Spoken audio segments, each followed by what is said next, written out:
Check, check, 1, 2. Let me check my sound.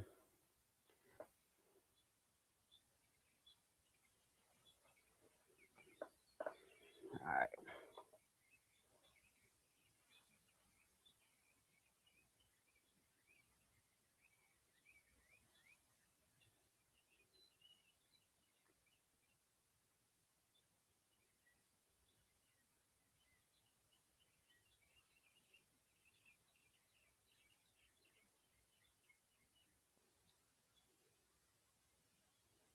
All right, let's see what's up with this sound right quick, y'all.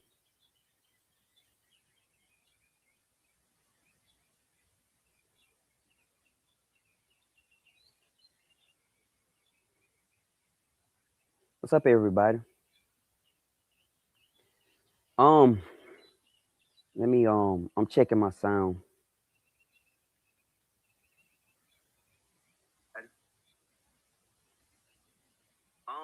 All right, yeah. Sound good. So I didn't do a live for a couple of days. There's no reason. I pretty much was busy, but that's why I didn't do it. But we want to do one today. So I give everybody time to get on.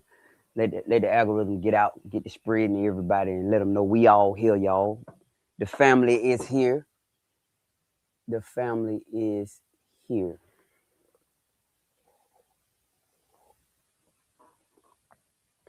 I'm gonna try to share my comments on the screen this time. Let's see if y'all can see the comments. I'm gonna try to pay my screen my the comments on the screen and see what happens. I'm just trying different things, y'all. But let me tell y'all something. What's up, Alex? Morning, morning, morning. What's up, Country Hustle? How you doing?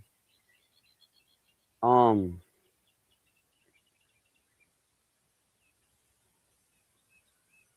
I just posted a video about that doggone smoker, and I was gonna do a.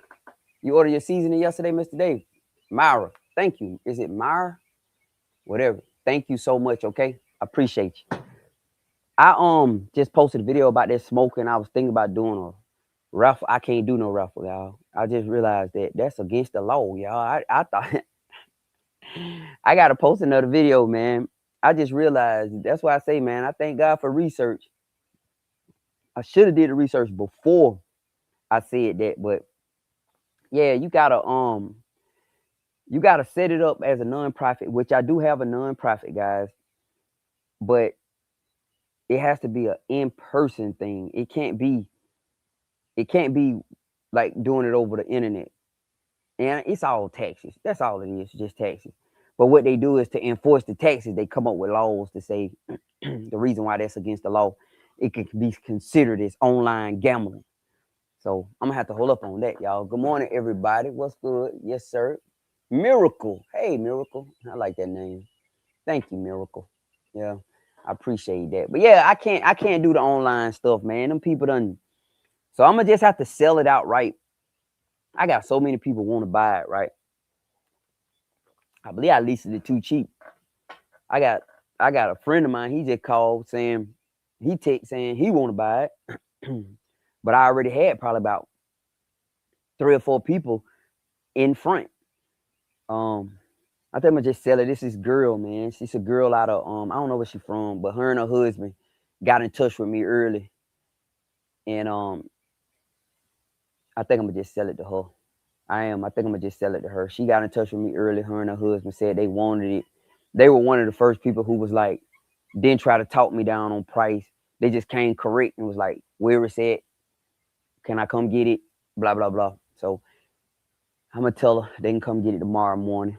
Yeah, but I can't do the online raffle stuff. I didn't know, man. That's against the law. Like, ain't that amazing, man? We supposed to be so free, but we got all these rules. We supposed to be the land of the free, but it's so many rules, you know.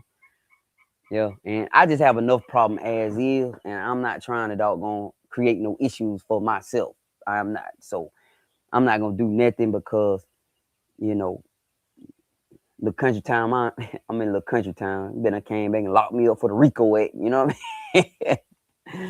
Got to read and take my stuff from it, man. I'm getting audited, tax evasion now. Yeah, I'm gonna hold up on that. Yeah, I'm gonna do a new video. But anyway, how's everybody doing today? Like I said, I didn't do a video live. It was 2 days back to back. I didn't do a live.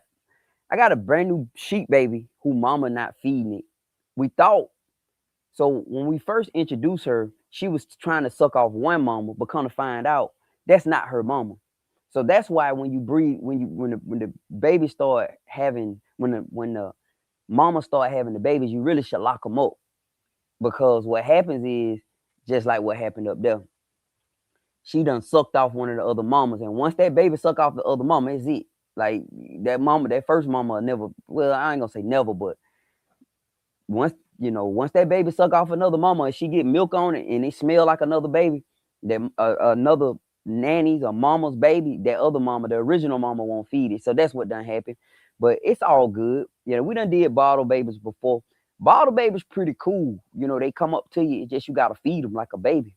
And Skylar, she getting ready to get out of school, but she getting ready to leave. So I really wish Hubbard was able to do it, because that'd be perfect for her every day, just bottle feeding the baby. But my other granddaughter, Seven, coming down here, so I'm gonna let Seven and my wife doing it, just bottle feed the baby until it get big enough and they don't need no bottle no more. We wean them. We normally wean them at 90 days. We wean them at 90 days, but the mama's pretty much, it depends on the mama. The mama will stop feeding it at 30. I done seen the mama stop feeding the baby at 30 days. I mean, well, just put like my goats. I got a goat named Coco. She had one baby a year, y'all. One solid, big, thick baby a year. She mean. Her previous baby, she had a son. That's the first time I like to got bit by a goat. Somebody tell you that a goat don't bite, don't know nothing about goats. I was back there handling. He was rough, man. I'm talking about that joker was rough. I'm back there trying to get him back up. He was the goat that'll fight with Duke, like for real. Like the dog, he'll fight with the dogs. The dogs would corner him. He'll put his back against the wall. They'll beat him up. Then I get the dogs off of him. The first thing he'll do when he get free, run right back into one of them. Like, yeah.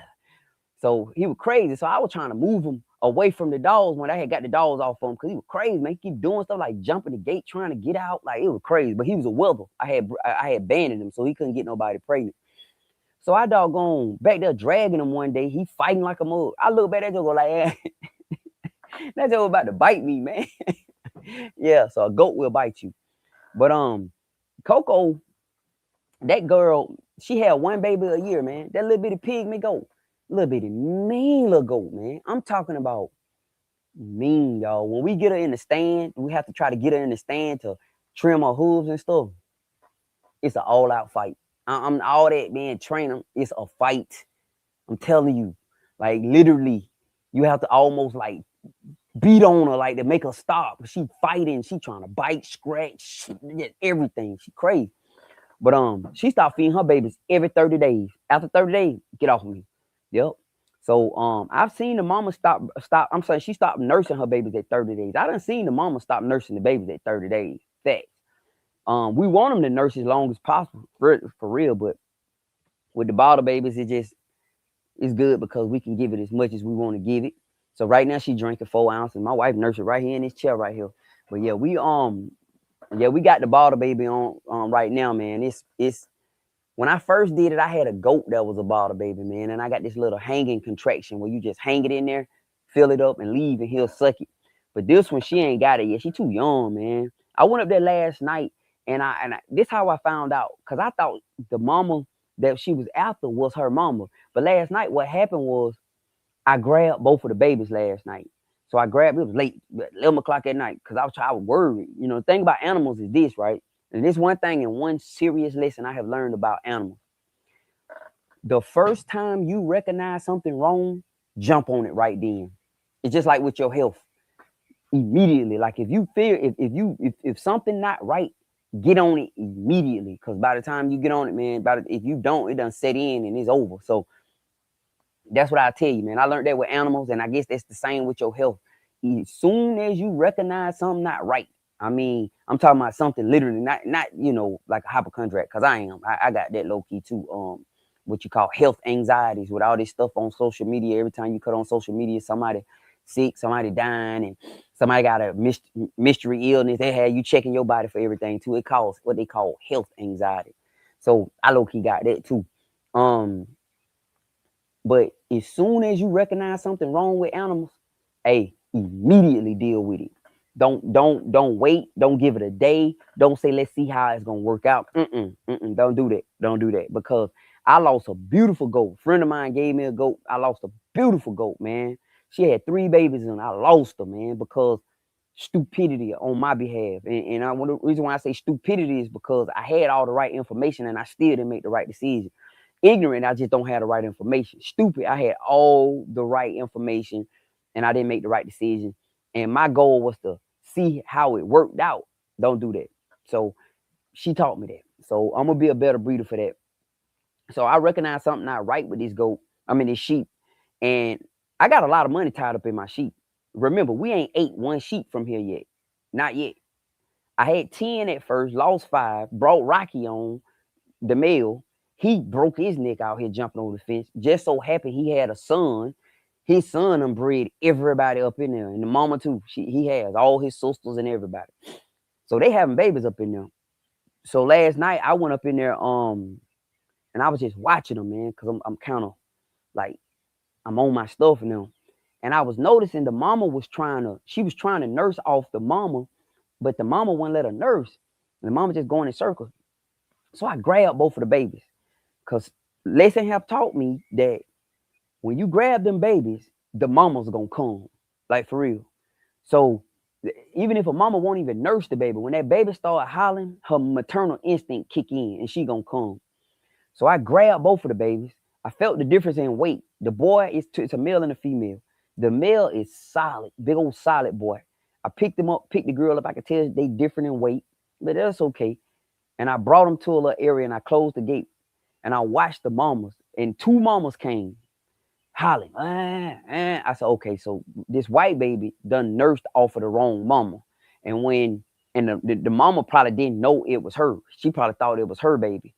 And she let her nurse. And when she let her nurse, that was it. The other mama won't take her back. So I put her in there this morning. The mama got herself locked up. I locked her mama. Well, her mama got locked up on her own. I put some mineral in there. I chased the mama about an hour last night. Couldn't catch her.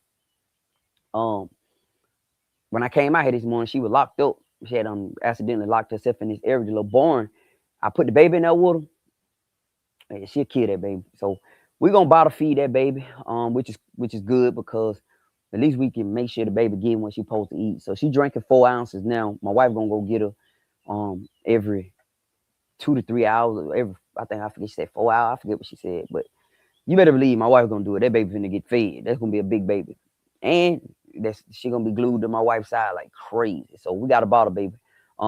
Yeah, all my sheep trying to have babies now, man. But yeah, I learned a lot this past kidding season with my goats. I can walk you through stuff. I'm not an expert.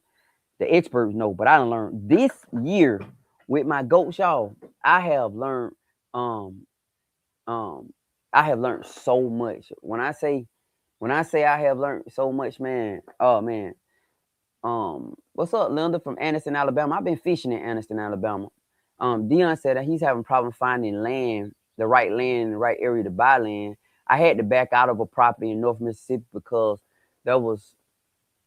they were not accepting of black folks. Any suggestion? I don't understand that part right there. I know a lot of people be saying that, my friend, that a lot of us, we say, I don't want to get into these areas because um they not accepting of black folks. Let me say this, and I really want to say this. We got a lot of black people living in rural areas, y'all. A lot. I mean, a lot. Way more than you would believe. I've been in places and rolled down places and dirt roads and stuff. These black people live there. You're like, dang, what y'all doing here? We got a lot of horrible stories on social media, but it's 1 and 2 incidents, like the couple out in Colorado, the sister up here in Georgia. I don't know the details behind the story. I don't. So I don't know the girl name, her and her dad or something up here in Georgia. I seen the story pop up, and everybody always make sure they share that with me. I don't know the story. I just know I don't know. And I know that couple out in Colorado.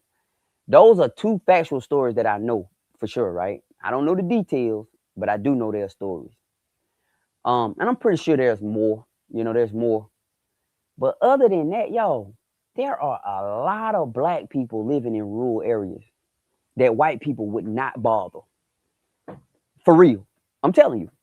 Let me say that again. There are a lot of brothers and sisters living down these dirt roads that they got great white neighbors like me. My neighbor's cool, man. Good folks. I'm talking about good people. Um, I'm not gonna say that's true for everybody, but don't let that deter you from buying you a piece of the promise. Let me say that again because we being ran away from the promise out of fear. Like you know how many brothers and sisters have said that to me? I don't want to get nowhere where it's gonna be no issues. And I'm like, okay, I respect that I do, because it is some areas, but we might as well be back in the 50s, y'all. For real. So you got a right to bear arms. You have a right to defend yourself and your property. Um, and you got a right to the legal system. Not saying they always gonna be on your side of your favor, but we gotta learn how to do things the right way. Cause I'm suing. I'm suing. If I catch you and you do it, I'm gonna sue you. I want to break you. I want to get a lien against your property. That's what I want. I want to get in them pockets. That's what I want to do. All that violent and we're gonna go back and forth stuff, that's the last alternative. Like that's gonna be the last thing, and that's gonna be a defense mechanism. Other than that, oh man, we in magistrate. Small claims, 15,000 or less. We're gonna go to superior court. Oh man, I'm filing a claim. Anybody can sue somebody. Anybody. Yeah, yeah. All I need is the proper documentation, be able to document what I'm doing. I'm trying to get the trailer, man. Yeah, I want to lean on the trailer. That little four-wheeler you riding on, I'm going to try to get that too. So there's more than one way to skin a cat. I just don't feel like we as a people should be still ducking and dodging and hiding out in the cities afraid. Like, no, no. I just don't think that's, believe me, no. When I first moved down here, I had a bully. It is what it is.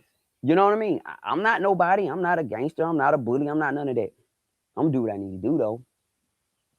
Facts. You are not finna run me off my stuff. I don't care what. We ain't gotta do no talking. We ain't gotta do all that. So I prayed to the Lord, right? I said, Lord, please remove this hindrance out of my way.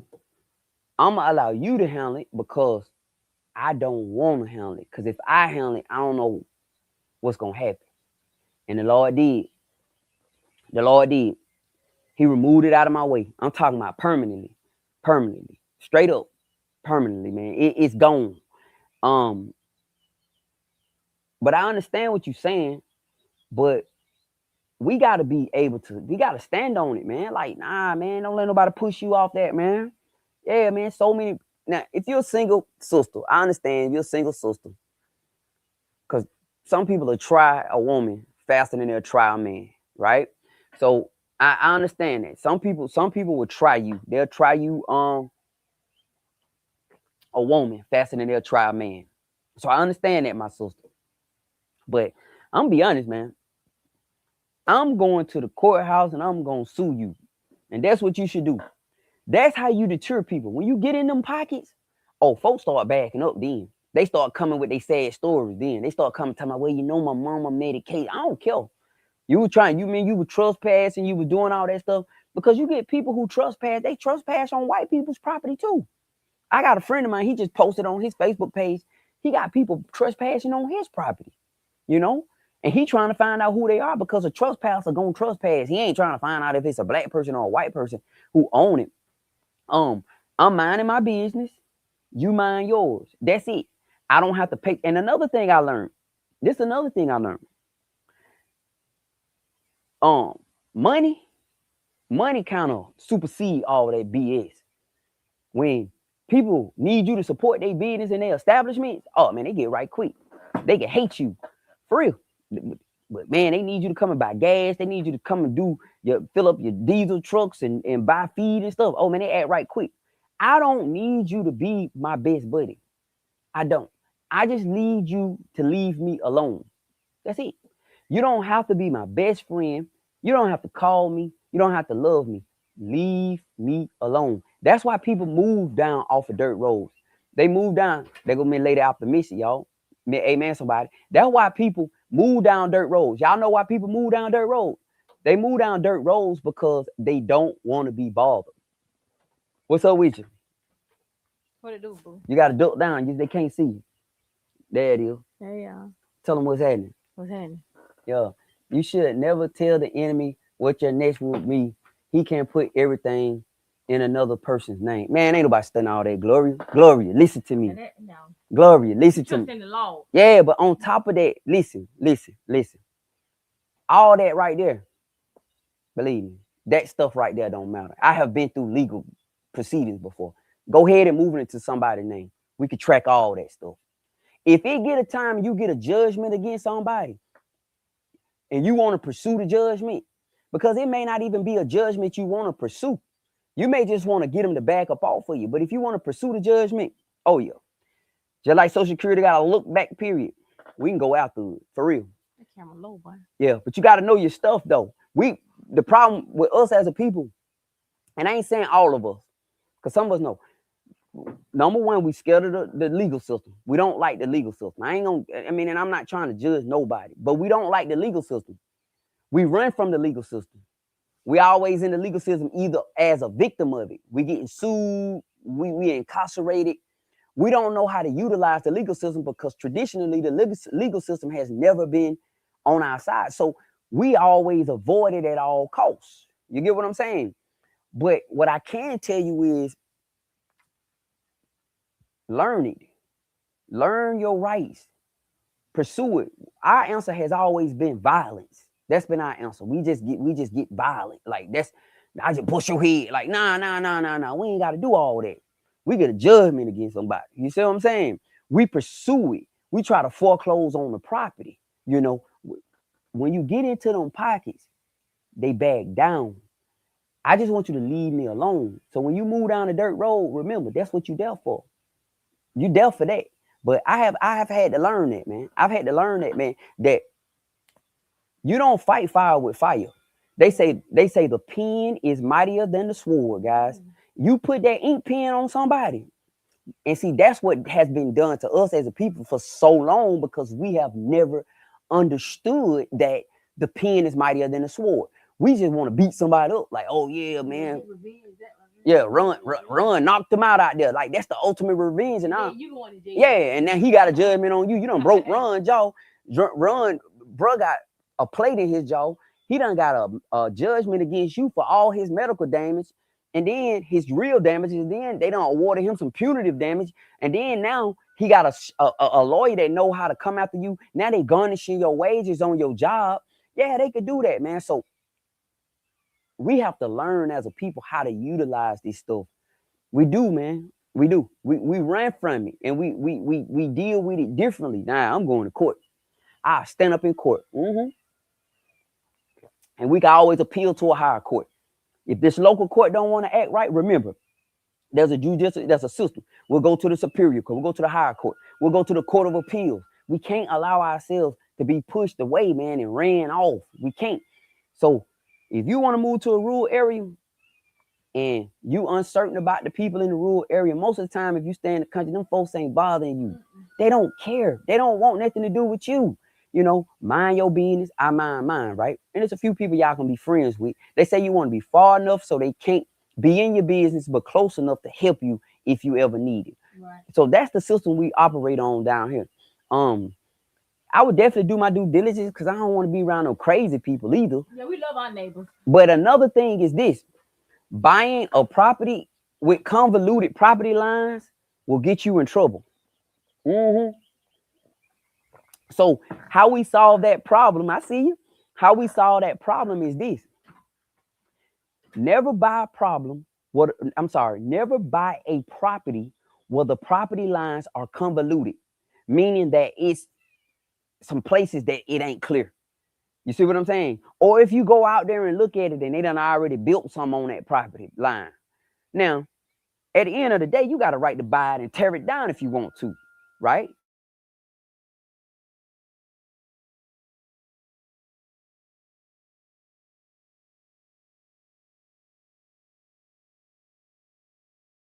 Best cure. So what we want to do is we want to avoid it as much as possible. That's what we want to do. All right. We want to say okay. We want to say okay. Um, we want to say okay, man. I don't. I want to avoid that at possible at any. Just I don't care, man. Just so I want to leave that alone. But if it's a property you love, and I mean you feel it in your spirit, man, go into it with prayer. I'm telling you, man, Lord, help guide, shield me, you know, help me, guide me, shield me, protect me, my family. Make sure my steps are in line with you. The Bible says the steps of a good man are ordered by the Lord. He delighteth in his way. So we have to literally walk into it with that, right? Allow them steps to be ordered by him. But if you feel it in your spirit, man, do it, man. Don't let nobody run you off the premise. Man, ain't no bully finna do nothing, man. Like for real, man. Don't let no man. Okay, yeah, man. Don't let no bully run you off of what you got going on. Like for real, yeah, man. Don't scare you like you gone, cause I mean you love it. It's beautiful. You can see you and your family here. We are not in the 50s. And all my people, if y'all want to stay cooped up in them cities, scared of the rural areas and the potential lifestyle change, then stay there. But for all you guys who are willing to take the plunge, I have met so many brothers. Man, I was broke down, man, in Abbeville, right? I'm broke down. We talking about rural South Georgia. We talking about the town so small, it got one stop sign. It got one red light in it. That's how small Abbeville is. It got one red light. I'm broke down on the outskirts of it. Broke down. Done caught 2 flat tires. This crazy, right? So I'm telling, of course, I'm on alert. So I said, dang, man, I broke down. So I done pulled my trailer over. I had caught 2 flat tires on my trailer. I pulled the trailer over, right? So I said, okay, I was on this guy's property. I was like, because I had to get out the road. So of course, that's always a red flag. You trespass. So I don't know who property it is. I don't know who the person is. Blah blah. I pulled it over. So I'm calling them on the phone, calling anybody who can come help me right quick. I'm in the yard. I'm about to go knock on the door or whatever and just present myself. Say, hey, no disrespect. I'm broke down out here. I just want to let you know I'm gonna get it out as soon as possible. It was just a trailer. So my goal was to pull the trailer over, jack it up, put it on some stands, get the tires, run to town, get them fixed, and leave, and come back and put them on. But of course, they had to sit on this man's property for a minute, right? So I'm worried. I'm telling my wife, oh man, I'm talking about for real, y'all. I want y'all to understand, man. I was like, Lord. So I'm sitting in the yard, about to go down here. Now all of a sudden, this dude come walking across the yard. Black dude. Hey, man, how you doing, man? This a Jamaican black dude. Live down in the middle of nowhere. I'm talking about nowhere. We just bust out, start laughing. I'm talking about both of us just started laughing, man. We were dying laughing, man. I'm talking about it was so funny. He looked at me because we both knew what we just both knew. And I looked at him and I said, man, what are you doing down here, man? He told me he was in New York and he had made some money or whatever. And he found him a place down here. And now he got a business where he got a Sprinter van. I think they do some kind of I don't know if it's medical transport. I don't know what kind it is, but he was just telling me. But what I'm saying is, I remember feeling that like, oh man, and then seeing somebody who resembled me, looked like me, exactly, and it could have been a completely opposite situation. But it's been my experience, and I'm telling you firsthand experience. I'm not telling you what somebody else's experience has been. Now, somebody else truly may have a different experience than me, right? And I respect it. But it has been my experience every time something like this has happened to me, and these people have rushed to help me. That same particular day, while we were broke down, I'm about to take the the tires off. So I got to take the tires to town. We're a long way from town. We probably about 40 miles, 25, 30 miles from town almost. Probably not that far, but yeah, we were about 25 miles. So I got to take it to Mavis or the tire place and get the tires and come back. Another guy pulled up, white guy pulled up and said, what y'all got going on? We told him. The man said, come up to my shop. I got 2 tires you can use. And just to get you home, just bring me my tires back when you get done with them. Cool. Jumped in my truck, followed him up to his shop. Made him friends today. Followed him to his shop, put the tires on the back of my truck, went back down there, threw the tires on. Matter of fact, I had people coming in from out of town. They was at my place. I took the trailer back home, jacked it up, took his tires off, left it on some jack, took him his tires back. When I took him his tires back, he was like, nah, man, you could have kept them as long as you need them to, man. I didn't need them back that fast. I said, nah, I just want to make sure don't let that happen to your tires, man. He said, all right, well, just leave them over there. Cool. Got me out of ditch. So I'm saying this to say, and I'm sure for every good story, there's a bad story, but I'm sure for every bad story, there's also a good story. My goal and purpose is, man, don't run from the promise because of fear. Don't allow that evil to push you off of it, man. I mean, you do, man. Don't allow that evil to push you off of it. Like you trying to make sure you get in a comfortable area, but that may not be the best area to be in. So you want to get in an area, because I'm going to tell you another thing. And this is another point I want to make. Just because people act like they like you don't mean they truly like you. So if you only going to move into an area that people act like they like you in, then you may be setting yourself up for failure anyway. I would rather you deal with me up front and just come up front and say, I don't like you or your kind. I appreciate that.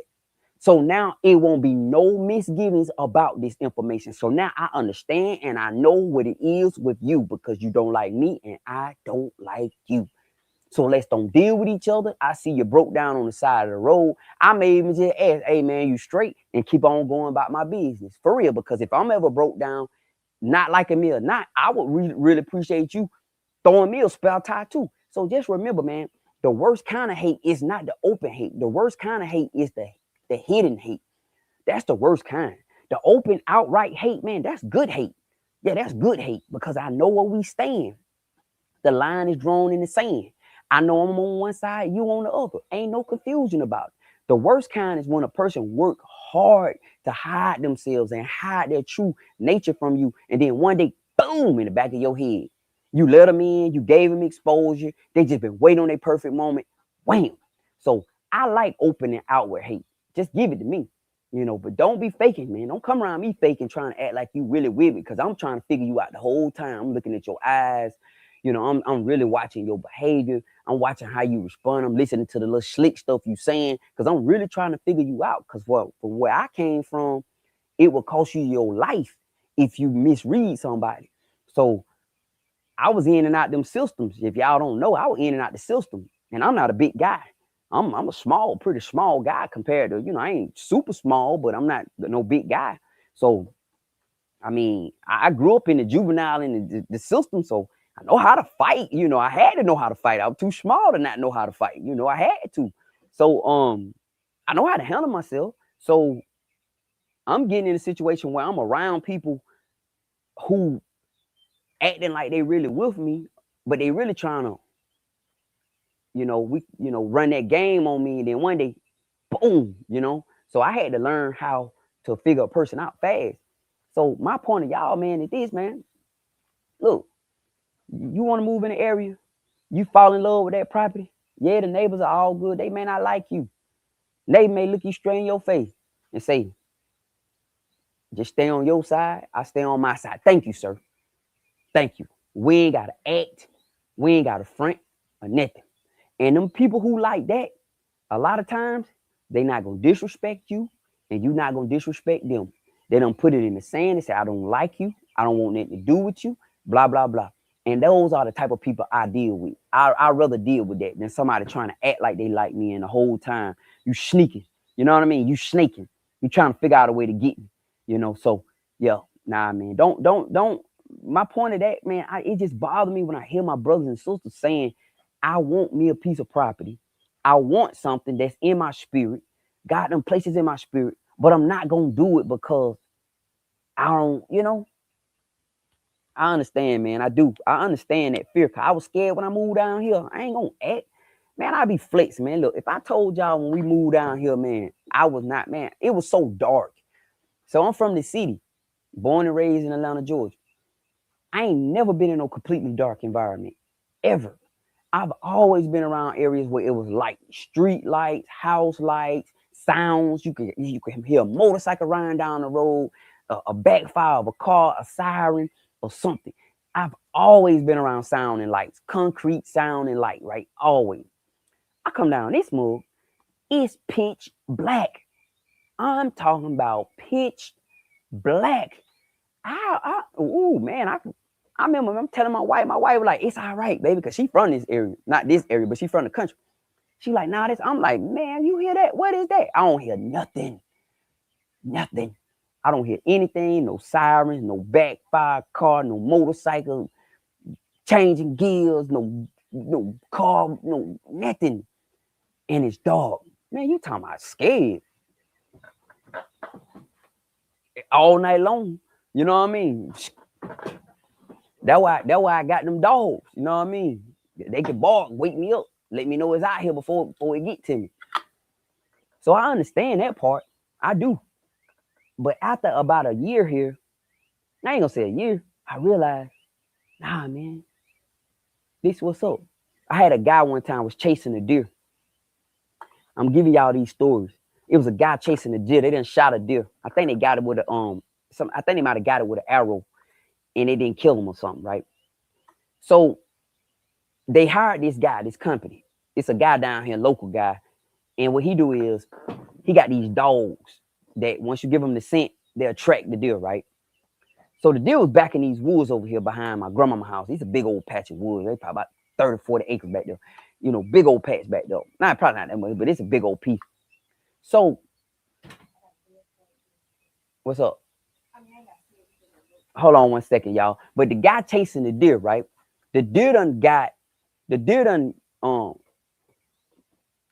Okay, so that's right there for two 25-pound bags, and because we're on the old pricing, so if we figure the price is gonna take longer than that. So we can get 225 for that right now. Yes, ma'am. Okay. So hold on. We normally get 10 25-pound bags From him. for that price. No, Yeah, it'd be 10 on. 25-pound bag. It'd be 10 on. but not for 450. She just giving us 2. No, we just pay him $200. Yeah. All right, we could try it. Just try it. Just get it. I'm saying, but this is what we're gonna get. Okay. All right, y'all. Hold on. Yeah, just go ahead. I mean, because you already got her lined up. Okay, so we're gonna get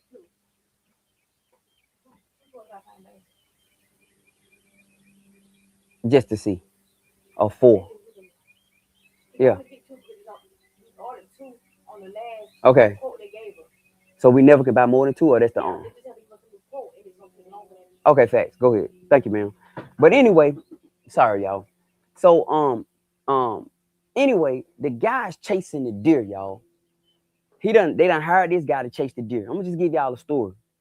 So I mean, it's a big old buck, man. It's probably my wife had it on video. It's probably about a 10-pointer. This how I know.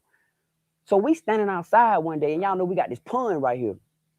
We see this big old deer swimming across the pond. Big old deer swimming across the pond. The doggone dog behind it. We don't know what's going on. We just see this big old giant, big 10-point, 12-point deer swimming across the pond. And this doggone dog swimming behind it. Then a few minutes later, these 2 dudes come walking up, white dudes. They come walking up in the fence back there. But they seen the fence and they saw us and they respected the fence and went on down. I'm telling them, I'm trying to catch him and say, hold on, man. I see what you're doing. I see, because he got a tracker on him. I'm finna tell him you could go ahead and walk across. Just go ahead, come in and go across. I ain't gonna, but they respected our property, respected our fencing. So most of these people got great, decent character, man. They do. They may not be comfortable with dealing with you because they may not never have before, but a lot of them, I'm gonna be honest, man, they ain't trying to take that from you or steal that from you or take that from you. And truthfully, a lot of them may not even like you, but they'll come to help you. Like that's the first thing they say. Let me know if there's anything I can help with. For real, because we are in the middle of nowhere. And at a drop of a dime, if you like me or not, you may need my help. You see what I'm saying? You broke down in the middle of nowhere, messed up, and reached the door. Yo, it ain't, yo. So I'm sorry, guys. So you broke down in the middle of nowhere, and your only help is this black dude that you don't like. You're gonna take the help. You see what I'm saying? Just like you broke down in the middle of nowhere, and your only help is this white dude that y'all don't like each other. Yeah, it's crazy. So what I can tell you is this: when you get on these properties, for number one, my first red flag is this: do not buy a property with convoluted property lines. Make sure the property lines are free and clear. They're not merging on each other. There's nothing in question. And another thing, what I always tell us as make sure that you have clear access to your property. Um, and you don't have to cross anybody else's property to get your property, like, because there's an established easement. They call them proposed easements or established easements, right? Meaning a person say they will allow you to use their property to cross into your property, right? And it may not be an issue with the current owner, you see, and it's on paperwork that y'all can do it, and they just respect it. They cool. But let's say they sell that property to a little young somebody full of fire, you might cross on my property, and now he don't want y'all riding down through there, even though you have legal rights to it, but y'all gotta have this issue. So I would advise you to make sure the property you buy, it has its own road to it. That proposed easement stuff can lead to problems. I had a problem. A girl was gonna sell me a piece of property for 20K. I had the money. And I was thinking about doing some stuff, right? Doing like some military retreat stuff with these military tents and generator. And you come out, we do some off-grid, like camping, some rugged camping. You know, all of us get together, brothers. We get out in the middle of nowhere. Maybe we can hunt, fish, whatever. So I'm looking at this property. I had the money. The girl, matter of fact, she wanted 25. I told her I'd give her 20 for it. She said, I'll take the 20. Her and her husband owned it outright. But I said, send me the plat. She sent me the plat. I looked at the plat. The plat was a proposed easement through this dude's property. So I asked her up front, I said, so how is the relationship with that guy who owned it? She said, oh yeah, he good. But I'm saying to myself, I'm setting myself up a failure, because if we move on to that, or we get that place, and just so happen what I'm trying to do, no, I said I was just going to try to do some off-road grugging it stuff. We're going to come down through there riding four-wheelers and, you know, some thugging and stuff, because I think it might have been about, it was some acres. I think it was probably $2,500 an acre. So we were right at 10 acres or something. So I'm saying, man, we're gonna go down there four-wheel. We're gonna all the bros. We're gonna kick it, right? It's gonna be our little ducked out. If my wife want to do some camping retreat stuff, you know, that type of idea. So I said, you know, that guy may have a good relationship with y'all, but as soon as all these black folks start coming down here, driving up and down this road, four-wheeling, that may become a problem. So I didn't buy it. So for me, I would just say, um, if you're gonna do it right. Don't buy nothing that you gotta cross over nobody else's property to get to. That's just being smart, you know. Just be smart. Number one. Number two, make sure the property lines are not convoluted. When you look at the plat and you go look at the property, make sure all that is matching, but make sure it's nothing that's in question. Like your survey saying, no, man, that's yours.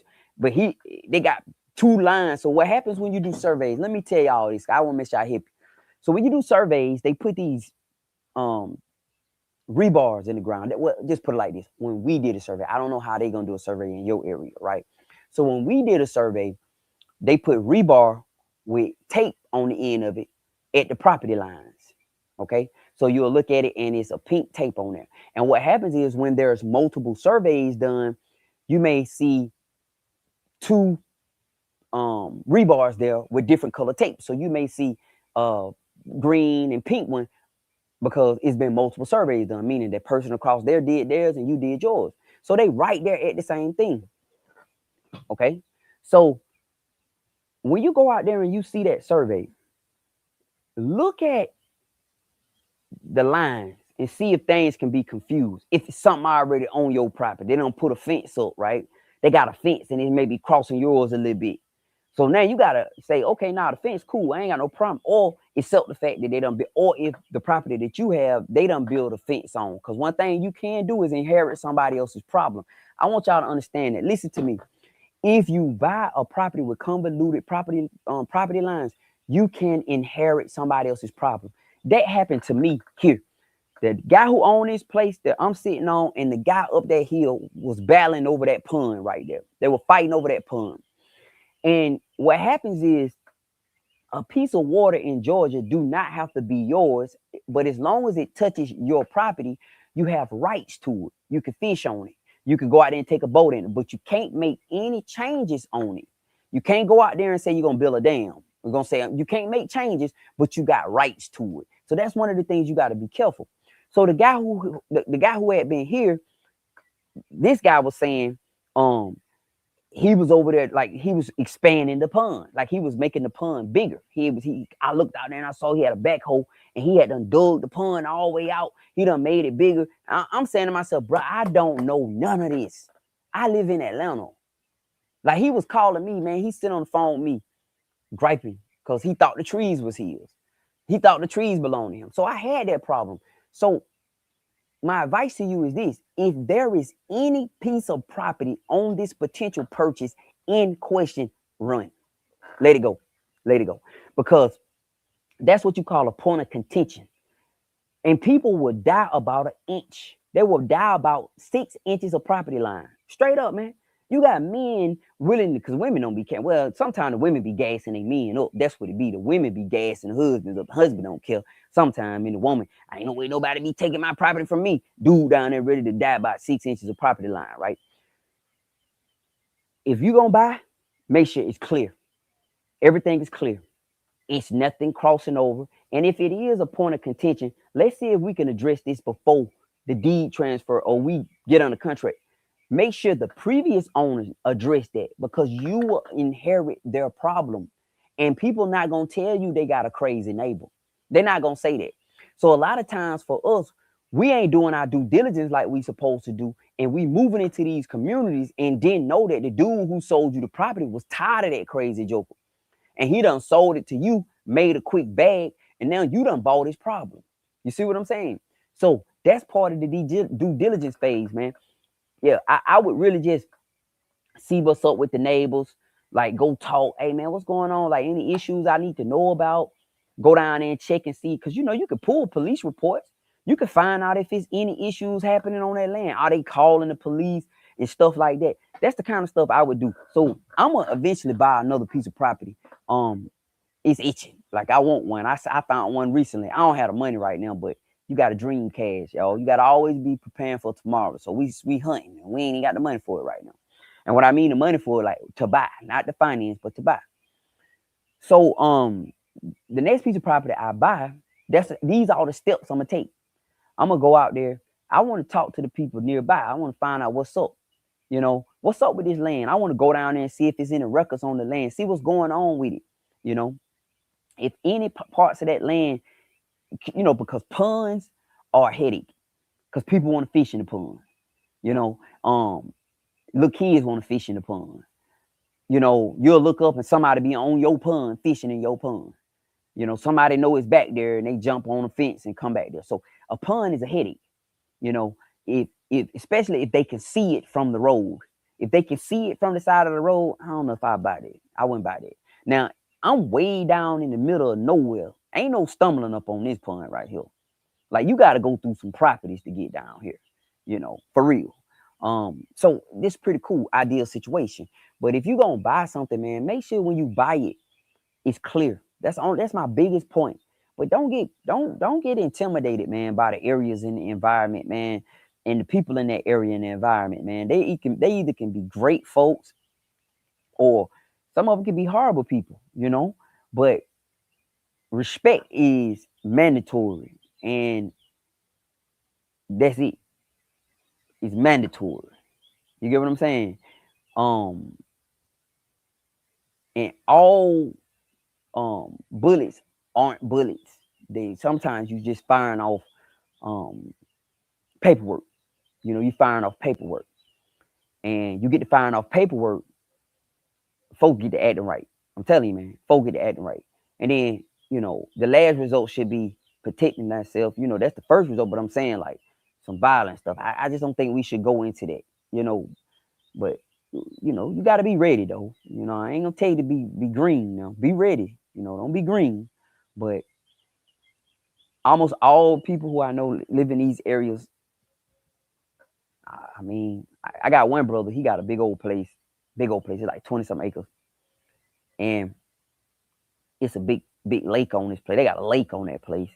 And he was telling me he had issues with the guy who owned, I think the guy like a judge or something, who owned that property, So imagine having issues with this guy. So we can come to a stalemate, man. Like, I ain't got to bother your stuff. You ain't got to bother mine. So the dude who owned the property basically saying, stay off mine, I stay off yours. Cool. I don't have to fish in your pond, your lake. I don't care. Like, for real. I don't really care about fishing in your lake. If that's going to cause you a heart attack, man, me fishing in your lake, man, look, keep your lake, man. I don't want nothing to do with it. Ain't nobody coming over my house gonna do it. Like, nah, don't fish in that man lake. Leave that man lake alone. It ain't mine. Because if I wanted me a property with a lake on it, I would have saved up and bought me one. So the property I bought didn't have no lake on it. That's his property. Leave it alone. And that's how you solve that. You just solve that. You say, go ahead on, and don't be out there on no, what he mean? I can, forget all that, But yeah, man. But I just want to share that with y'all, man, and all my people, man. Don't let these people, man, don't let these people run you out. Yeah. It says, I'm getting a lot of comments in. Stephanie said, also place property signs on no solicitation, no trespassing private property. I'm gonna tell y'all another thing. I mean, do not believe every neighbor because they might lie, because they might not want you there. For real. Hey, this lady knows Angela. So that's what I'm saying. Like, they'll lie to keep you from here. You get what I'm saying? So you can't run from the promise, y'all. That's what I want to share with y'all. In order for us to get out those cities and to start these new lives and to get down in the rural areas, because we trapped in them cities, man. Man, we going out early, especially black males. We're going out early because most of the time we're stressed out. We're not eating good. We're not getting fresh air, clean water, proper exercise. We're doing all this negative stuff just to make ourselves, we're not fulfilled, right? So I'm drinking, I'm watching this, I'm sitting around, I got a sedentary lifestyle. I mean, I work out, but my lifestyle is sedentary. So that's what everybody's seeing that don't understand. People believe because I work out, that's fine. No, you have a sedentary lifestyle, meaning that you sit the bulk of your life. You just work out for 2 hours a day or an hour a day, but the other 23 hours you sitting down. So you have a sedentary lifestyle versus being out here, you walking all day long. We going up here checking on the goats. We walking over here taking a 50-pound bale of hay doing this. Y'all see how much weight I done lost down here? Done toned up because my lifestyle not sedentary anymore, right? So we going out early in them cities, man, because I ain't doing them but sitting all day. Sitting. Whether we driving a truck, at a desk, whatever we doing. We working in a data center, whatever we doing. We sitting down, sitting on a forklift all day. We sitting down all day, guys. That's what we do, right? And they say you don't supposed to be sitting down all day. You're supposed to be moving, picking up stuff, walking, sprinting, yeah. So I'm saying that to say we got to get out them cities. My grandmama told me something, y'all. That's what my grandmama told me. She told me, I'm sorry, y'all. I'm just making sure. I'm sorry. I'm getting messages. My grandmama told me that one of the worst things that happened was the family moved out of the country and everybody moved up to the city. When everybody moved up to the city, they all left Griffin, Locust Grove, Georgia, and they moved up to the city. Then, of course, the family kind of stretched apart, right? We don't have each other. Families, a lot of times in the country, be close-knit because we ain't got nothing else to do. You get what I'm saying? We live over here. We all stay on this road or this area right here. And we all go over Uncle Johnny's house on the weekend and sit up under the tree. They have a few beers and, cousin Mike, they kill the hog, man. They gonna put a hog on, man. And we're gonna sit here and eat some of that hog meat, play some spades, drink some beer, yeah. You get what I'm saying? But we together. That's the problem. Together, it's not valued no more because we've been living in a city where individualism is appreciated. Individualism is appreciated in a place where I just gotta work, pay my bills. I got mine, you get yours. I got my house, you got your house, right? That's what individualism is appreciated. But in the rural areas, togetherness is appreciated because cousin Mike might need a motor in his car, and he done found a motor on such and such over here in the next town over, but he ain't got no trailer, so he got to go ask his Uncle Hint to hook the trailer up. Cousin Mike say, you'll help me with this? Yeah. So Uncle Hint and Cousin Mike go get the doggone motor. They take it to Cousin Mike house. Now, Mike, they know how to do it, but Junebug, he come sit there every day with Mike and drink a couple beers every day. They talk that talk, kick it. Now you got 3 family members, 3 family males together, because the women tend to get together sometimes, but the males tend to be separate. You got 3 males in one sitting, right? Now, doggone Junebug's son say he always want to know how to work on motors. Junebug ain't trying to do nothing. He just kicking it, drinking beer, talking junk with everybody. But he brought his son, man, little Darius, man. Let him see his Uncle Hint and Cousin Mike. Now you got a family is building. That thing know it 5, 6, 10 generations standing around this car, working on this car. That what God love right there. The truth. That's the truth. Because at the end of the day, I may not like you, but you family, man. You see what I'm saying? We don't have to like each other all the time, but you family. We have pushed that all aside for them apartment buildings in them little quarter-acre lots in the city. It looks good and it feels good, but we miserable. That's why we fat. Reason why we fat, because we overeating.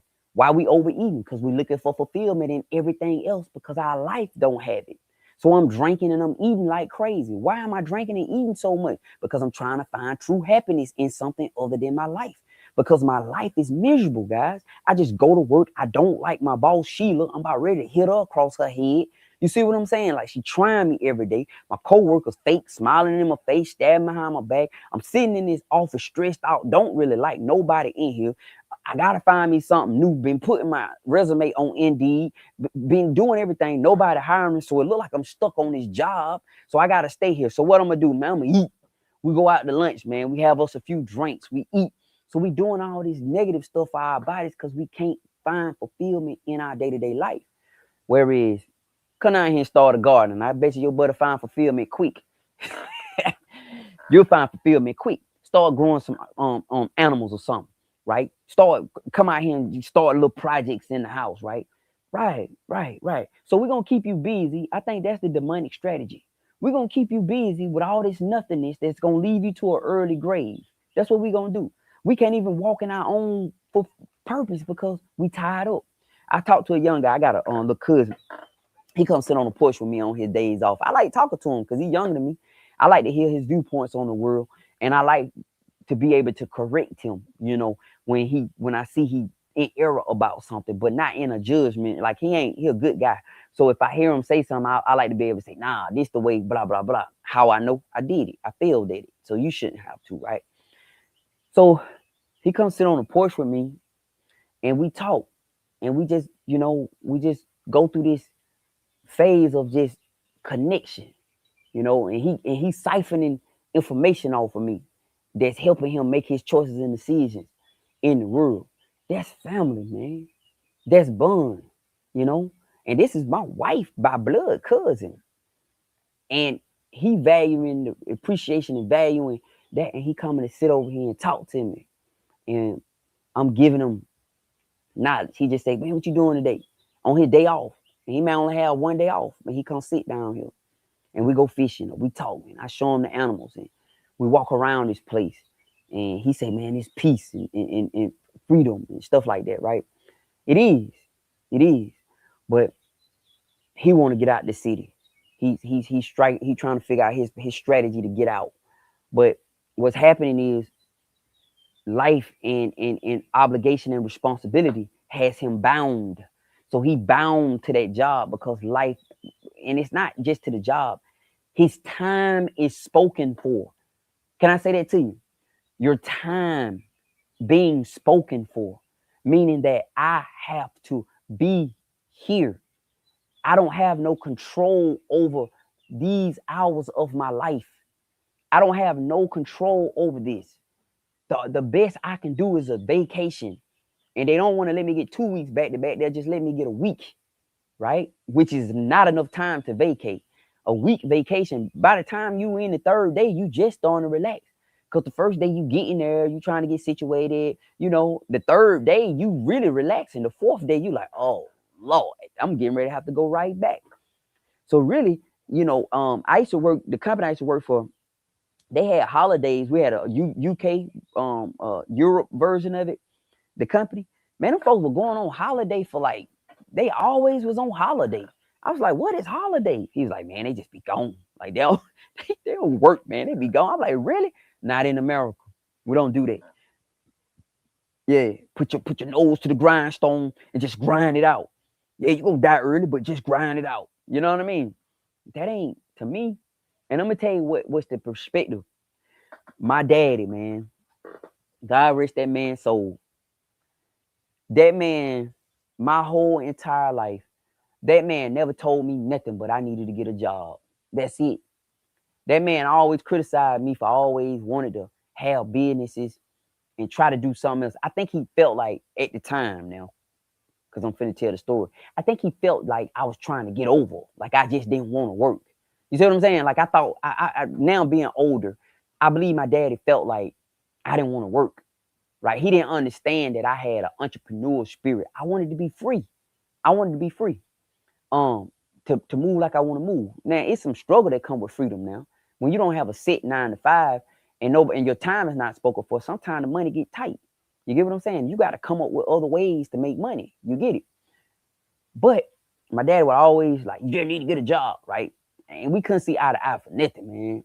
And I did not like him for the first half of my life. So after I got older, and we just came to this stalemate, you know, I love you. I know you love me. Even though we don't say it, I'm your son. I don't have my mama, so you my daddy. So whatever. So I'll just go sit over there with him, talk junk and everything. You know, he doing what he doing, you know, trying to be a butthole to me at times. You know how daddies be. And when he got close to his time to leave, we were sitting on the front porch one day. I'll never forget this. And we were just talking. Like, well, I ain't never talked to my dad about my business ventures or things I was trying to do because he didn't have nothing to say positive. It was always like, you just need to get a job. Because I think he truly felt like I was trying to get over. I didn't want to work, right? I do. But this particular day, we were talking about something. And I strategically always avoided them conversations with my pops, right? My dad, man, I always avoided them because I didn't want to hit it. But I think this day it came out some way. I can't remember full details. But what I remember the most on it was my dad looked at me and said, that's right, son. This is what he said. This was very valuable moments for me in my life. He said, that's right, son. Work on your stuff. He said, look at me. He said, I've been working 50 plus years. Look at me. I ain't got nothing. I ain't got nothing. I said, okay. Then he said, this the next thing he said. He said, and also take care of yourself, son. Take care of your body. He said, I ain't never take care of myself. He said, work on your stuff. He said, and take care of your body, man. He said, take care of your body. You know, better late than never. Because at the time, I think my daddy passed in 17. So I probably was like, what? I was in my late 30s. That meant a lot to me. It meant a lot to me because it's hard, man, when you got this desire inside of you and you got these people who you look up to, like kind of knocking it down. And they may not be doing it directly, right? They may not be saying it. They may just say little slick hate stuff like to make you question your judgment because you're trying to make the decision and you already unsure, because that's what entrepreneurship is. You always unsure, like you don't never know if you're making the right move or not, right? And you always second guessing, like, okay, am I messing up? And then when you got people who you love, like, and respect, that say little crazy stuff to kind of throw you off, that hurts you. So if you one of them people, man, you may have their best interest at heart, right? You may truthfully be trying to help them, but that ain't helping them. That ain't helping them. Because what you're doing is you're projecting your fears onto them, and they already uncertain anyway. So if you got a young person in your life who don't see the world the way you see the world, but they trying. I ain't talking about the ones not trying though. I'm talking about they're trying, but you just don't understand the way they trying. It's don't say little words that make them doubt what they doing. Nah, because they not going about it the way you went about it or the way you feel they should go about it, do not mean they wrong. I had to learn that. That don't mean they wrong. But if that joker is trying and they getting up and putting the best foot forward, that's the best you can ask for. And I ain't talking about they out here trying to break no laws or nothing. They out here trying it their way. That's the best you can ask for as a parent, right? So my daddy gave me that validation 30 some years. I was 38, 39, 40 years old. He gave me that validation. And I was just wondering what would have happened if he would have gave that to me earlier. I mean, there's no judgment. I love my daddy, man. I was there all the way to the end with him. I could say that as a man, all the way to the end with him. And my granddad, he was down here. He died right there in his bedroom. I got video of they pulling his body out of the bed, for real. And we weren't the best of friends at time in the early age, right? Because I don't think he understood me either, because they come from that you just need to go to work era. And I'm on some, man, I gotta figure me something out. But my daddy gave me that validation late in life. And that gave me that charged my batteries, because I already knew I didn't want to do this type of life forever. I wanted to do my own thing. So the good Lord done shine a light on me, his beautiful sunlight on me, and have allowed me to use my brain for something other than working for other people. Now, the flip side of that is, and I just want to say that now, the flip side of working for other people and having to work for yourself, is money. You have to produce for yourself.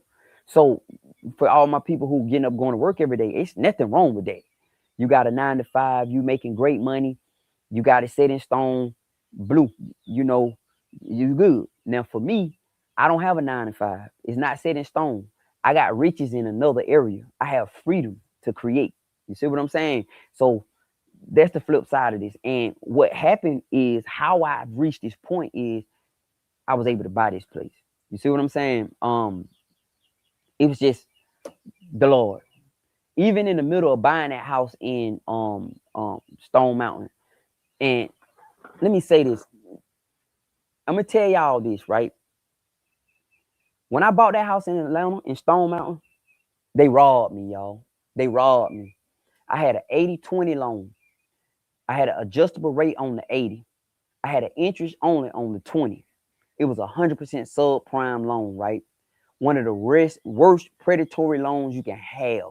There was a 15-year balloon payment on the second. It was an interest only, 11 point something percent interest only. And after 15 years, there was a balloon payment. Like, they did me. And the biggest thing was, I didn't have anybody to say, don't do that. Like I was upset at my dad because I don't think he knew. Now that I realize, I don't think he understood. I had a friend of mine who was saying stuff, I remember, but he didn't just come out and say, hey, Larry, don't do that. You know what I mean? But anyway, I did it. Got into this horrible situation, and I'm going to make a point, because you may be sitting in this same situation today. Okay, that's the point of this right now. You may be sitting in a tough situation that you got yourself in 3 years ago. All right, and let me give you some testimony. So I signed that mortgage, got in that mortgage, didn't understand it, y'all. I was completely ignorant about it. Got in it. It was 2-in-1. So after 2 years, the mortgage adjusts, right? Then from that point on, it adjusted every year after that. So the first 2 years, everything was fine. But 2 years, 24 months fly by fast. When you in something new, the kids going to school, y'all in here painting, all this stuff going on. So by the time the reality of my situation hit, the mortgage had done adjusted up to about $1,100. The first mortgage I had, when I first got the mortgage, it was $700 and some change. After it had adjusted to the current prime, The first mortgage was $1,100 and some change, right at $1,200. So my mortgage went from being $700. $700. No, I'm sorry. The mortgage altogether ended up being like $1,200. So the first mortgage was one thing and it adjusted up. The second didn't adjust. But I just remember getting that statement in the mortgage. The first mortgage was like $1,100. And then I got the second statement and it was like $300. All right. I couldn't pay it. We just simply didn't have the money to pay it, guys. So now we finna get behind. So I called the company. It was Countrywide at the time. I told them my mortgage done adjusted and I really don't have no way to pay this other amount. So they just told me, pay the amount you can and then just try to play catch up. I was excited about that. Okay. But the balance just keep growing. And next thing you know, you're in pre-foreclosure. You're in pre-foreclosure. It happens fast. I'm standing on it. I'll give you my testimony right now, guys. I done had car repoed. I done had, y'all see my tractor get repoed. My house almost went into foreclosure. I filed Chapter 13.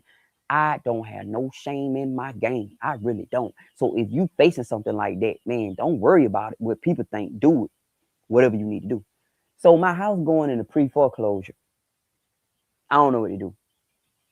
Sleepless nights, y'all. Because I got these kids up in this house, my wife up in here. We about to lose the house. Just so happened, a friend of mine told me about this program called NACA. NACA. NACA. Onaji. Him and his brother Omari own the Zuccotti Gallery down in Atlanta, downtown the gallery. Shout out to Omari, man. No, Onaji. Both of them. Shout out to both of them. But they own the Zuccotti. They pretty big time now. But he told me about NACA. He said, Larry, go through NACA. He told me about 2 or 3 times. I didn't listen, but I got desperate. So when I got desperate, I just remember him telling me about NACA. I looked NACA up. I called him. I ain't had nothing to lose because we about to lose the house. I called him. I'm getting notices from Bank of America now because Countrywide done failed. Countrywide had failed, and we getting notices from Bank of America. Bank of America done bought Countrywide, but what happened was the government bailed Bank of America out, but one of the contingencies that Bank of America had to buy up all that bad debt that Countrywide had. See, Countrywide was buying up bad debt from all these small lenders. The person who I first had my lender with was a company called Decision One Mortgage. Baptist mortgage company, right? So Countrywide ended up buying it. It went from one place, then Countrywide ended up with it. So when the government bailed out Bank of America, now I found all this out on the back end, they made Bank of America buy all that bad debt. So now I'm getting notices from Bank of America. I'm in foreclosure. We're pretty much pre-foreclosure. All right, cool. I'm calling the Bank of America people. Pretty much nothing. They won't do nothing for me. It's a one big loop, man. It's just forever. You want to submit paperwork. You submit paperwork. They want you to do this. They asking all about these 1,000 questions when they could just solve it with a stroke of a pen. So I got in touch with NACA. NACA gave me a counselor. I talked with NACA. We went through the process with NACA. That's why I advise everybody to buy through NACA, but it's a long process and people don't want to wait. That's how I got in a bad situation because I didn't want to wait. So NACA took me through the process. And I was just like, I remember being so stressed out, man, telling my wife, like, man, I hope we don't lose this house. We done start looking for other places. Like, we literally looking for other places. Like, we going on house tours. We're thinking about doing a lease purchase or leasing a place. We done went and looked at a few houses. And I remember when I got there was so many people looking at them places, man.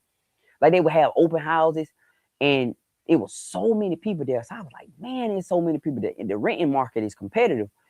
So NACA got back in touch with me and said, all right, Mr. Brown, this is what we're going to be able to do. We can't do nothing for your second mortgage, but we can modify your first mortgage. I was like, okay, what can y'all modify it to? He said, we can modify it to the original interest rate because we got a business relationship with Bank of America. They'll modify it. It's just a stroke of a pen. We just going to sign some papers and you'll have it modified. I said, really? He said, yeah. So what NACA did was, The mortgage payment stopped for like 2 months. They modified it, went back to the original payment. My mortgage back down. Now all the money, when they stopped the mortgage payment, the money that I was behind, because they put it all on the back end now. Since it's been refied, they did it as a modified, but it was like they put everything on the back end. So I was like behind, but I was able to take the money that they stopped the mortgage and get caught all the way back up. A ram in the bush. The Lord done provided, right? I got this second mortgage at 11 something percent, by that 12%. But the 15 years is slowly coming. The 15 years coming, man.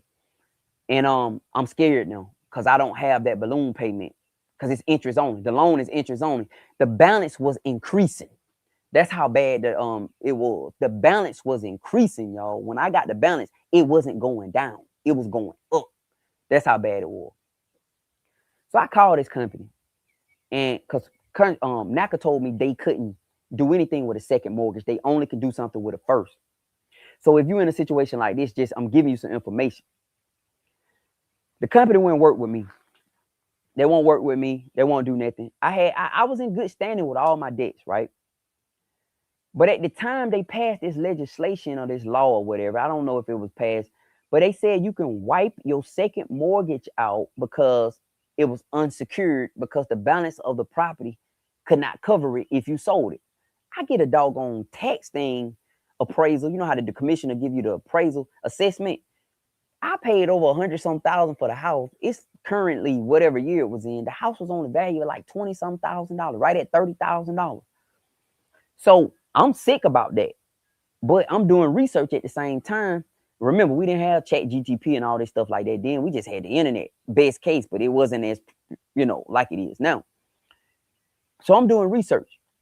Find out if I file Chapter 13, I can strip that second mortgage off because it's an unsecured debt. I get in touch with a bankruptcy company, lawyer office, and I just asked them a few questions. They give me, they give you a free consultation. So I just laid everything I had on the table, and I told them like what I was dealing with and everything, what I was going through. And the lady was like, okay, this is the time for you to do this now. She said, because the value of the property is low. You couldn't sell the house for what you originally paid for it.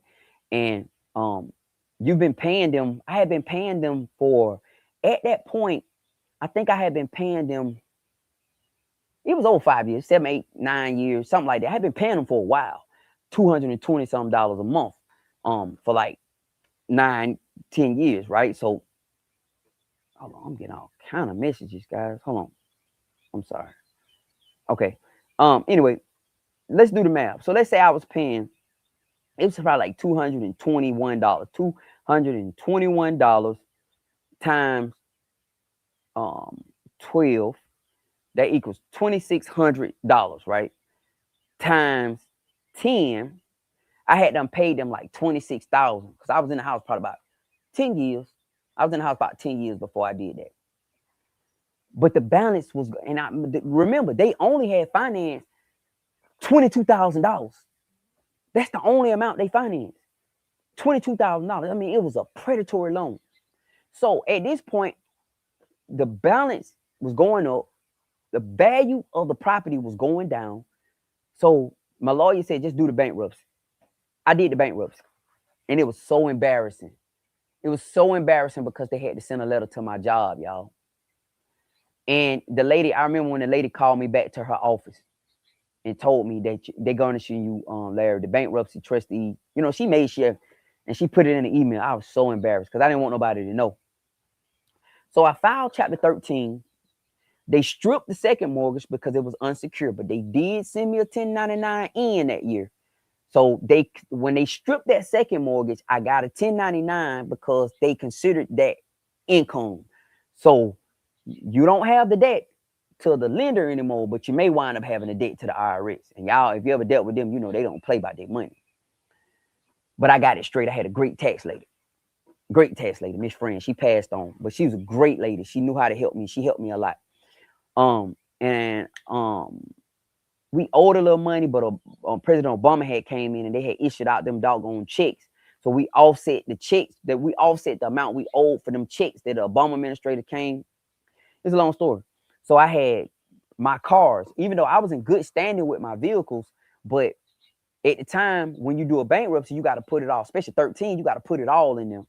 So I had to put my cars in there. And I made one payment. No, I made 2 bi-weekly payments to the trustee. 2 bi-weekly payments. It took me 2 years to get out of that 13. 2 years, guys. I'm telling you, I did it. It took me 2 years to get out. They took my payments, and I didn't even realize I was about to get out. The same lady who had called me to her office and told me that they was garnishing me my wages, she called me to the office to tell me that they sent a letter saying they was stopping garnishment. I was so happy. I was like, they stopping garnishment. So I called down to the trustee office trying to find out it was right, because, you know, they don't play by their money now. So she said, no, Larry, you done. I was done. It took me 2 years. When I walked out of that bankruptcy, guys, my second mortgage was gone. All my credit card debt was gone. My cars were paid off. And all I had was my first mortgage. That's all I had. That was it. We had our vehicles. Everything was paid for. And I was like, man, I can't do that no more. And man, that was a tough ride, man. You know, that paycheck garnishing was real. Like, that was rough. But when I came out of it, oh man, I started getting letters for credit immediately, man. Like, as soon as I got out of it, they sending me letters. Hey, Larry, go ahead and get your new car. Hey, Larry, man, we seen you just went through 13. Help build your credit now. Like, they immediately, they're credit a joke, man. They're a trip, man. So, needless to say, that same house that I liked the loss, we sold that house, okay? So we went from being in bad shape. The community went down bad, guys. That's why I'm so cautious about the community went down bad, man. It was a bunch of homeowners. A lot of the people lost their loan, lost their houses because they was foreclosing on them. Some people just walked away. Some people just, it was bad. So we went from a community full of homeowners. When I first moved there, it was a nice community. People cut their grass. Hey, Larry. Hey, Miss Sheila. All that, right? To now, we're a community full of renters. These companies were buying up all the houses, and they were section 8ing out the houses and stuff like that. And a lot of the original owners were just renting out the properties. So you know what comes with that. So the community changed, man.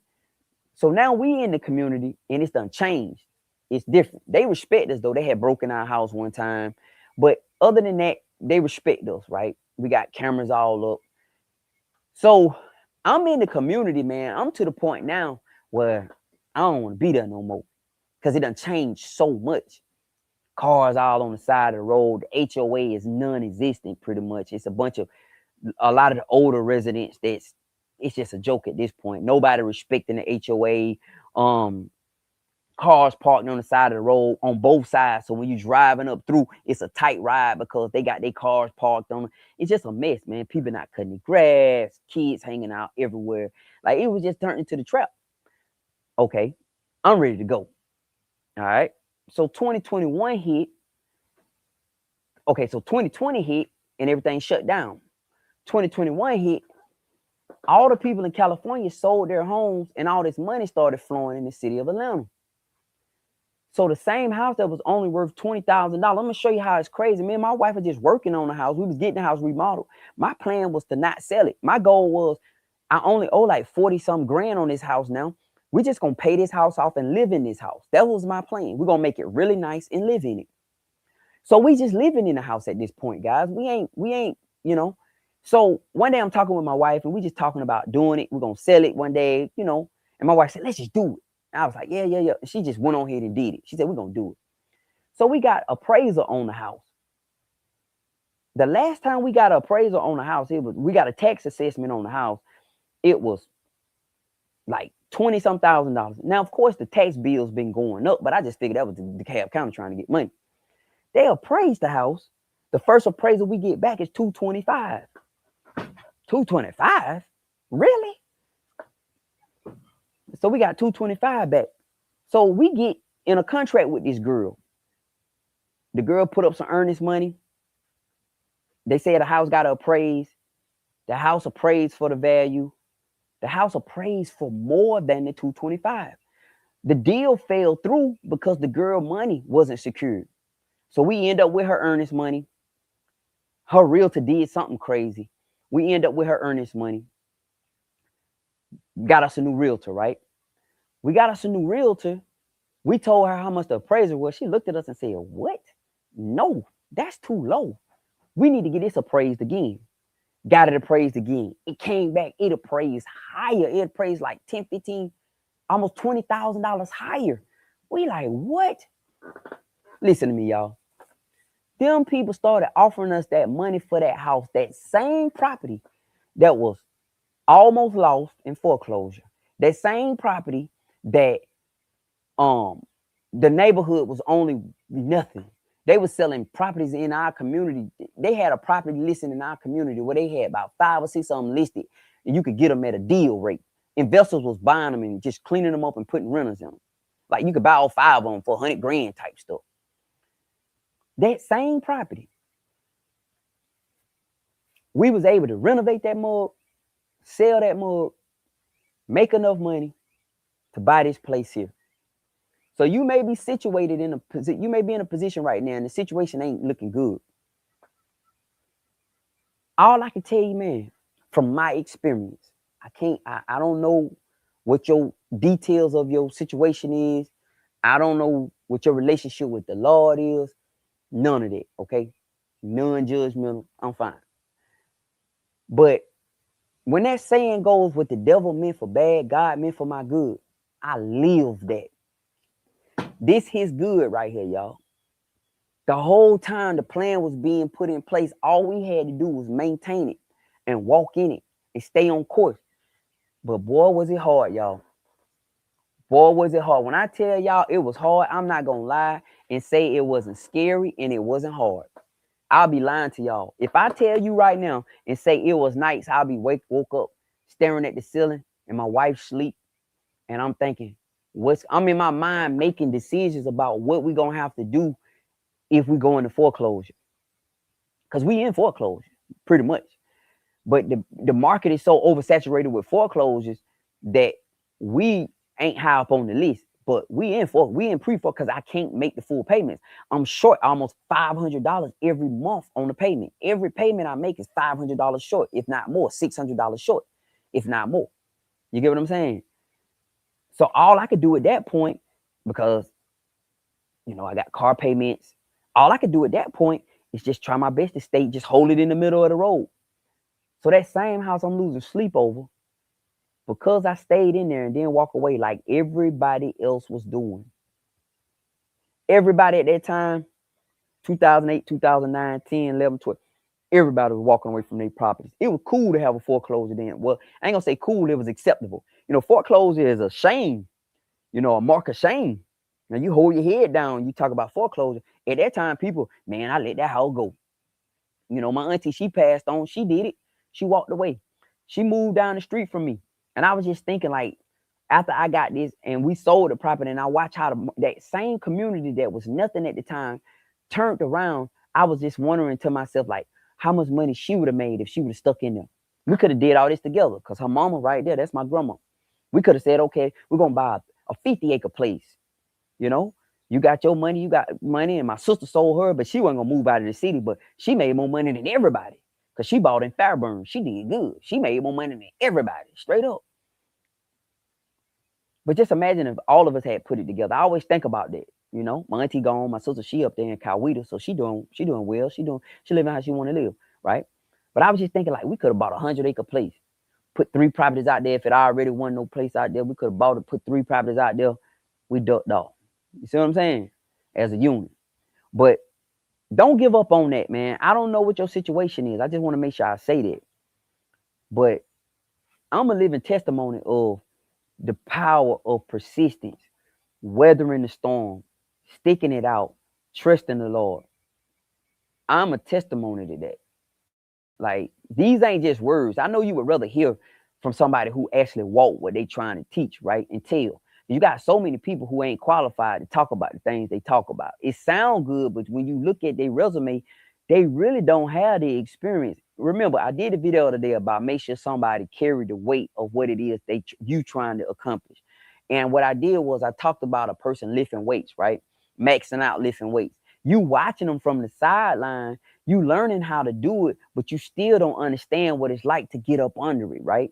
So you make sure when you learning from people, you learning from people who done got up under that weight, because there's some things under that weight that you can learn that you can't learn from sitting on the sidelines.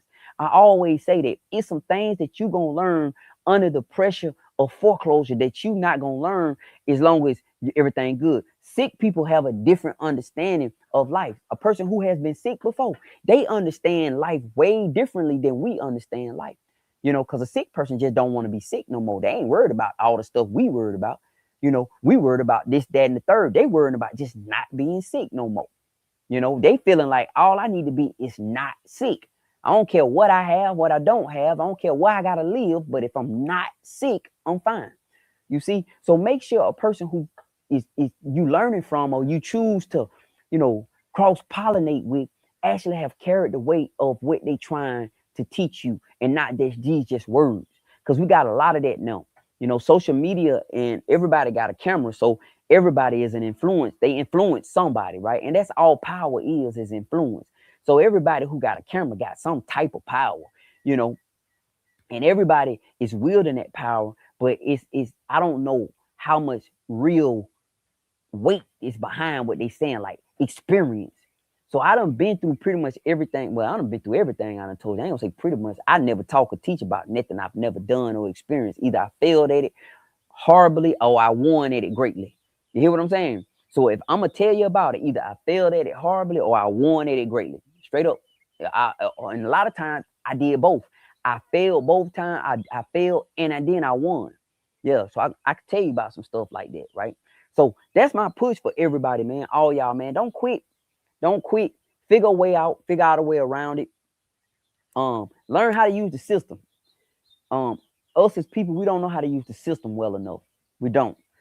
We've been told that there's some kind of disgrace in using the system. And what I mean by the system, I'm talking about the tools, the financial tools that's available to us to help us with debt. Bankruptcy, chapter 7, chapter 13, you got a business, chapter 11, you know, all these different things that you can file to assist you in this process, right? There's no shame in using those, you know, but we've been taught for some reason that that's a badge of dishonor by not doing that. So because I felt it, y'all. I felt it. When I was going through that stuff, I felt it. But my deliverance even come after that. When I lost that tractor, that did it for me. Because I was saying, why am I ashamed? Because these people may be going through the same thing behind closed doors. They struggling to make payments just like me. They done worked out a better deal than I have with the people because I couldn't work out a deal with them. You get what I'm saying? So we got to learn how to use the system. We got to learn how to use the tools readily available to us and do it with pride. Do it with pride. This is just what it got to be. You know, if I owe some money and I can't pay it, y'all can call me and threaten me all day long, but I can't pay it, guys. So what I'm gonna have to do, either y'all gonna work with me or I'm gonna file bankruptcy. That's one or the other. I'm not threatening y'all. This is the reality. These are my options right now. I am struggling right now. I cannot afford the payment, and it was I didn't try to do this. When I got into it, my money was well. My income was coming in great. My savings was looking good, but things happen, and I can't pay y'all. I want to pay y'all, but I'm struggling. Now, I can't pay y'all the agreed upon amount.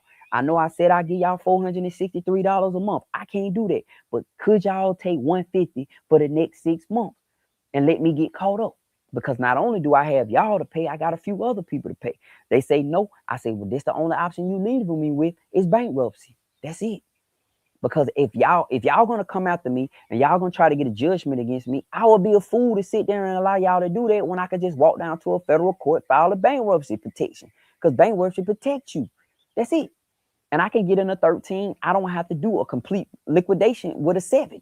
A 13 is a debt consolidation plan. And the first people who gonna get paid are your secured debts. You understand what I'm saying? The things that are secured get paid first. All the unsecured, they may not get paid. You know, so if you have enough money left over, then Your unsecured people can get $25 a month. You hear what I'm saying? But everything that's secured, cars, your house payment always is pretty much going to be outside of your bankruptcy. They don't want it to be inside of it. As long as you continue to make your house payment, your 13 will stand. That's how mine was. I don't know what the rules are now, but mine was, Larry, you just got to make your house payment and send us this money they're going to garnish this money every 2 weeks out my check.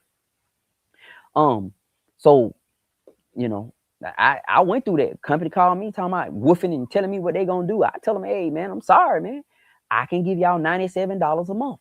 That's all I have to give. Well, how you making your living? Listen. We can do this till the cows come home.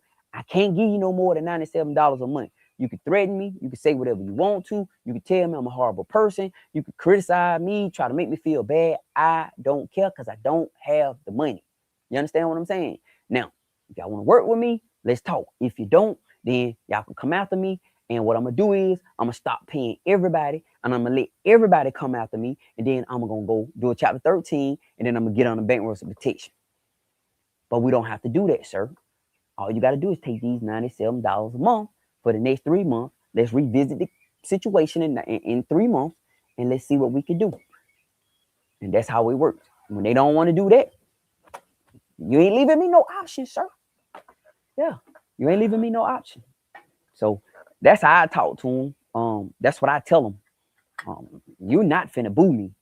I done been in a courtroom when I was in Chattanooga, y'all, and this not bragging. So don't take this as a brag. When I was in Chattanooga, when I was in and out the streets, I used to be in and out the streets, and I had got myself in some trouble. And I mean, I ain't ashamed of it, but I was going to court and they were talking about giving me 50 years, y'all. Let me tell you something. That was just a boo. That's a boo game to get you to take the plea. If you want some fear, go to court with that. So you talking about getting a judgment against me don't scare me compared to that. I done walked into court and had to take a plea bargain to go to prison. Go in and take some time. No, I'm finna be gone for this many years. So I always make sure I done been under that pressure before. I'm not trying to not pay. So that's what I tell these people. I just don't have the means right now. Y'all took the risk when y'all lend me the money. So if I lend my cousin such and such some money, I'm taking a risk. If he don't pay me back, then I have to assume part of that risk too. Not to say I can't pursue him or come after him, but you suing a broke person. What you gonna get out of a broke person? You just finna accrue legal fees coming after a broke person who can't pay anyway. That's it. So I'm wasting my time. You get what I'm saying? Now, like I was talking about earlier, I sue a broke person to get him to leave me alone, to get a judgment on him. But if I'm just trying to get my money, the best thing I can do is just say, man, you know what? I'm going to chalk that to the game. So when a company give me money, they took the risk. And I know we got this idea as a people. We got these two mindsets, right? So when people hear me talk about this, it's going to be some high and mighty state worker that get their check or been working at car. You just need to pay your bills. If a person started one way, sir or ma'am, and they had income, they were working at their set in stone job. They've had this job for 16 years. They was getting $5,000 a month on that job. They went and financed something that was only $600 a month out of that right? Or $400 a month. They could pay it. But let's say they lost that $5,000 a month. What option do they have at that point? I done heard so many vice presidents, these guys and women are vice presidents of companies campaigning for companies. You just need to pay your bills. If a person can't pay them, what are they supposed to do? Believe me, you got some people who not gonna pay anyway. Them the ones who can't even get a cell phone. You get what I'm saying? But you also have people who are going through financial struggle. So when I talk to people who are going through financial struggle, I say that person just can't pay. They can't pay. So the company can woof and puff and blow down doors all they want to. What are you gonna do? You just gonna accrue some legal fees coming after that person, right? The better solution, take the $97 a month. Anything beats a blank at this point. Revisit it in 6 months. See what they talking about. They say, okay, I got a job now. I'm making $15 an hour. I've been paying. Thank y'all for doing it. $97 a month. I'm gonna pay y'all $350 a month. Now we back on track. You know, but you just need to pay your bill. That man don't know how. He can't. And everybody don't understand until I was telling somebody the other day. They told me they were telling me how much money they have saved. I was like, man, that's good, man. That's good. But I also want to mention is this, right? Don't put your belief system in that.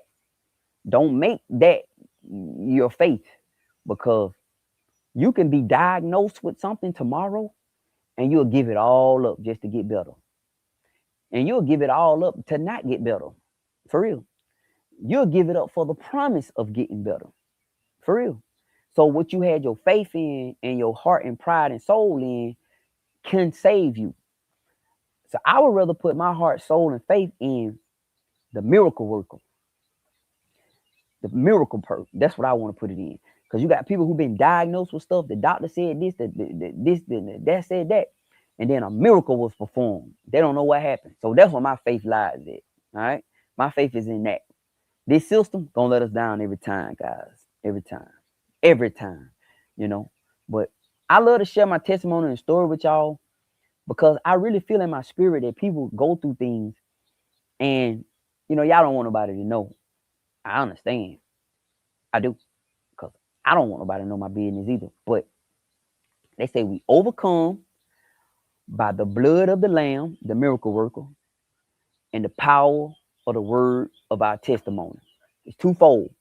So the overcoming is the first thing. We want to overcome. How do I overcome? By the blood of the Lamb. It's already set in stone. You just got to accept it in your heart. Believe. You confess with your mouth. Believe. That's one of the things, right? And this is the way I believe. And the next way we overcome, because this is a twofold. It's a combination, right? It's a combination. You know, it's pepperoni and cheese. You can't have, it's peanut butter and jelly. You got to have both. The power of the word of our testimony. So that means you can't overcome if you scared to share your testimony. I'm telling people, I was telling people all about the greatness and goodness, man, in the middle of foreclosure, man. I was coming to work every day with a smile on my face. For real. I was telling people, man, I remember that. But I was under so much stress, fat, eating ice cream, you know, because I'm trying to escape. That's how I got into this story. I was trying to escape. At the time, I wasn't even drinking again, but, you know, I'm on again, off again. I was an on again, off again drinker. Me and my Heineken. And I wasn't even drinking. I was just eating some ice cream and cookies, belly getting big, don't even realize it. Yeah. So when I started this conversation, I was talking about how living in the city, we live this life of escapism. We're doing everything to distract us from life, when if life is set up the right way, we don't need no distractions, any distractions from our life. We don't. Our life is the vacation. When somebody say, Larry, how you go on vacation? I'm wondering if they understand this is the vacation. You know, I want to go take a trip, but when I get on the trip, I'm going to be bored. I am. Because all I'm doing is visiting somebody else's reality. That's it. One thing I learned from traveling all over, I should travel a lot with my job. It's a vacation to you, but it's a job to somebody else. So you just visiting somebody else's reality. That's their 9 to 5. You showing up 2 times. I say, hey, boy, drink. You on a cruise ship. That's they 6 months thing, right? So I done traveled a lot of places, party mode, working, but it's just somebody else's reality. But what if I can condition my life or create, through the grace and mercy of God, a life that's a vacation? Now that's a life worth living. A vacation life. Yeah, we ain't worried about debt. We ain't worried about all this stuff, right? We do the things we want to do. What if I could do that? So when I talk to you about moving to the rural areas, I'm not saying it's going to automatically work that way for you. But what I'm saying is, let's say you get down there and you find peace, you know, and you find that joy, that missing piece of you. Because I was broken and didn't realize it. And I'm not saying this place just fulfilled me. No, what it is the purpose. A man without purpose is a broken man. A woman without purpose. See, women, it's different for women. Women find purpose in their children and grandchildren a lot of times, in their friendships and their bonds. You know, women are different, very sociable, very family oriented. So a woman will find her purpose like in her friendships, in her children, if they got a good relationship, in her grandchildren, like she'll be just in it. You get what I'm saying? And she'll be fulfilled with that, working with them, doing stuff, solving these issues. But men, we are not like that. And we struggle when we first don't realize that first that we're not like that. And number two, when we try to fulfill it with things that's not of man, like women got to get fulfilled one way, we have to be fulfilled in another way. And a man has to have a clean, honorable, positive purpose. If not, he tend to find destructive stuff that make him happy. For real. I've seen this over and over again. Drinking, eating, bro just coming and smoking weed, smoking meat to death. You know what I mean? Like, yeah, bro, we gotta hold on, belly this big, eating itself to death. You know what I mean? So we gotta have an honorable purpose, right? And as men, that should be always our striving point. And being able to get on a place like this, you'll find some purpose. You will. And if not, then sell it and go move somewhere else. But that's my goal for all brothers, for all of us, man. We have to find that purpose. And a lot of times that's the missing piece. That's why you'll see us so enthralled into sports, like so enthralled into other people's accomplishments, excited about somebody else's accomplishments. Younger guys excited about virtual stuff, video games, like talking about their accomplishments on this video game, like it's tangible. You can't touch it, feel it, shoot it. You can't do nothing with it, but it's exciting to them because they're fulfilling themselves through untangible stuff. They can't touch it. You get what I'm saying? The man who go to work hard and he just a life full of joy and happiness. There's nothing wrong with it. Talk about the stats on the football team. I used to love the sport. I did. And then I realized I was frazzled. Like I was stressed out about something that didn't mean nothing in reality. I'm sitting here stressed out about a football game. I'm stressed, man, mad. I'm ready to box about this football game. And then one day I realized this don't matter in real life with the 49ers beating the Falcons or the Falcons fumbling on the goalpost. Like, you get it? So I had to find purpose for myself. And that purpose started with the Lord. I want to make sure I tell you that. It started with the Lord. It does. Because God will guide your path. He will direct you.